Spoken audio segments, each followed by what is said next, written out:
seandainya kalau kita buat pemangkasan, pokok kita menjadi tinggi, penyelenggaraan menjadi satu cabaran yang sukarlah.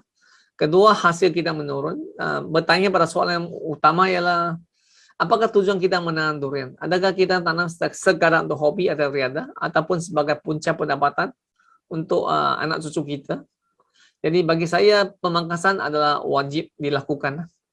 Kalau kita tidak buat, itu seperti contohnya kenapa kita memotong rambut. Dia ada juga satu untuk fashion, satu lagi untuk kemas, untuk diuruskan. Jadi sama juga dengan pemangkasan. Ya.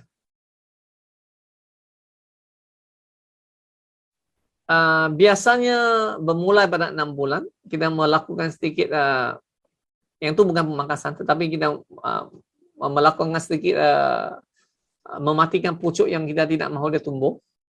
Selepas itu kita akan membuatkan pembuangan ranting secara berperingkat-peringkat. Jadi penumpuan kita, kalau kita memulakan pemangkasan daripada awal, biasanya durian kita masuk tahun keempat dan kelima, dia sudah boleh berbuah. Dan berbuahnya mungkin boleh melebihi daripada 10 biji dan ke atas. Kalau tidak, memang sukar.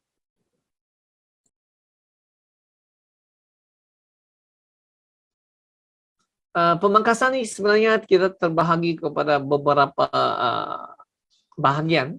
Satu dapatnya ialah kita nak mengawal ketinggian pokok. Kedua ialah penumpuan zat supaya kita mempunyai ranting-ranting mungkin tidak antara 12 hingga 15 sahaja bila matang nanti. Supaya setiap ranting tu kalau boleh contoh berbuah 5 biji, kalau 12 ranting sudah ada 60 biji, sudah mencukupi. Kalau kita tidak melakukan pemangkasan, banyak bentuk ranting yang bentuk V itu tidak berbuah, dia menjadi beban dan malahan tidak menyumbang. Dan bentuk V ini sebenarnya yang bawah yang terlindung ni selepas berbuah dia akan jadi kering dan pokok akan jadi semakin tinggi. Jadi pemangkasan ni dia bukan hanya setakat untuk mengawal ketinggian, tetapi juga meninggikan productivity dan juga dari segi kualiti dan hasil durian.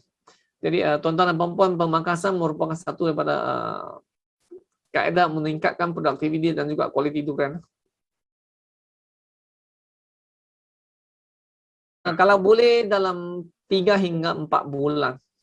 Jangan lakukan terlampau kerap. Kalau pemangkasan terlampau kerap juga akan menyebabkan terbantuknya pertumbuhan pokok. Dan juga seandainya kalau boleh pemangkasan jangan melebihi daripada 10%. Walaupun ada orang kata 30%, bagi saya kalau boleh jangan melebihi 10% supaya pertumbuhan pokok itu tidak diganggu lah.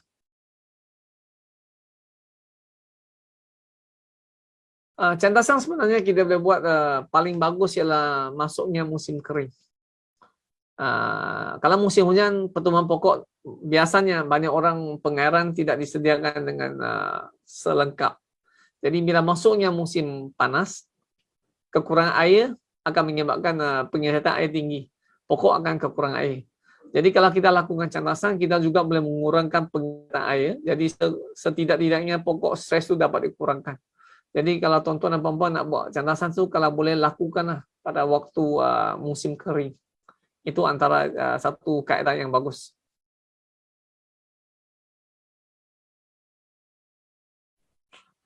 Tidak sesuai. Kalau sudah berbunga dan membuah, jangan ganggu pokok, biar habis musim baru kita mula. Kecuali cantasan yang dilakukan untuk membuang pucuk air sahaja.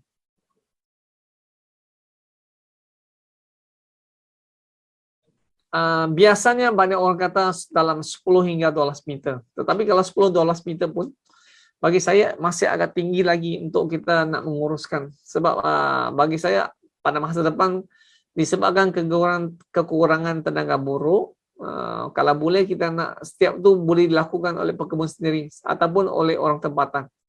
Kalau tidak, dia akan menjadi satu cabaran.